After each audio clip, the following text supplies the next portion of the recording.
بسم اللہ الرحمن الرحیم۔ السلام علیکم، میں ہوں شجیع اللہ فراست۔ آپ دیکھ رہے ہیں نیشنل اور انٹرنیشنل نیوز پر مشتمل 4 ٹی وی کا خصوصی خبرنامہ دنیا بھر سے، یعنی خبریں آپ کی نظر سے۔ سب سے پہلے ہیڈ لائنز۔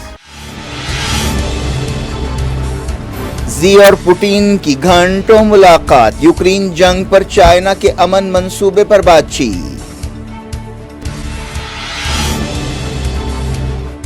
جاپان کے وزیر اعظم اچانک کیف پہنچے، صدر زیلنسکی سے ملاقات۔ یوکرین نے کہا کرائمیا لے جانے والے کروز میزائلز کو تباہ کر دیا۔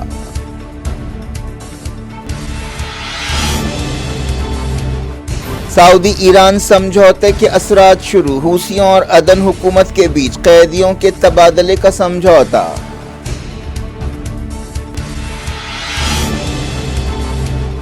رمضان سے پہلے فلسطینی مزاحمت کاروں کے حملے، یہودی آباد کار ہلاک، 2 زخمی۔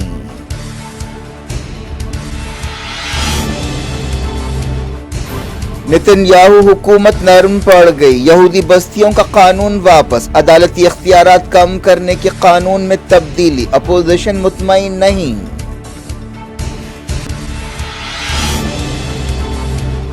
فلسطینیوں کے بارے میں اسرائیلی وزیر کا بیان، کئی ملکوں نے کی مذمت، نتن یاہو حکومت نے کہا سرکاری نقطہ نظر نہیں ہے۔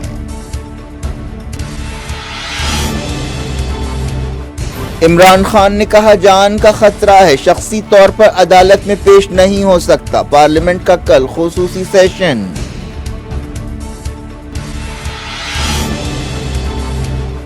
امرت پال اور ساتھیوں کے خلاف NSA لگایا، ہائی کورٹ میں پنجاب حکومت کا بیان، عدالت نے کہا خالصتانی لیڈر کا فرار انٹیلیجنس ناکامی ہے۔ کویتا نے موبائل فونز ED کے حوالے کیے، مسلسل دوسرے دن پوچھ تاچھ۔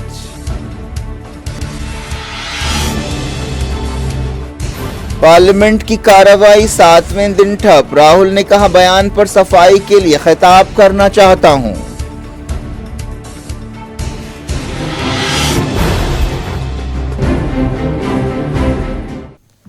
ہیڈ لائنز آپ نے دیکھی، اب خبروں کی تفصیل کی طرف آپ کو لیے چلتے ہیں۔ چائنا کے صدر زی جن پنگ اور رشیا کے پریزیڈنٹ ولادیمیر پوٹین نے ماسکو میں لنچ کے بعد ملاقات کی اور یوکرین جنگ سے پیدا بحران کو حل کرنے کے لیے بیجنگ کے منصوبے پر بات چیت کی۔ مغربی ملکوں نے اس منصوبے میں کوئی دلچسپی نہیں لی ہے۔ زی نے اپنے ماسکو دورے کے دوسرے دن پوٹین سے تفصیلی ملاقات کی۔ وہ پیر کو اہم دورے پر ماسکو پہنچے تھے۔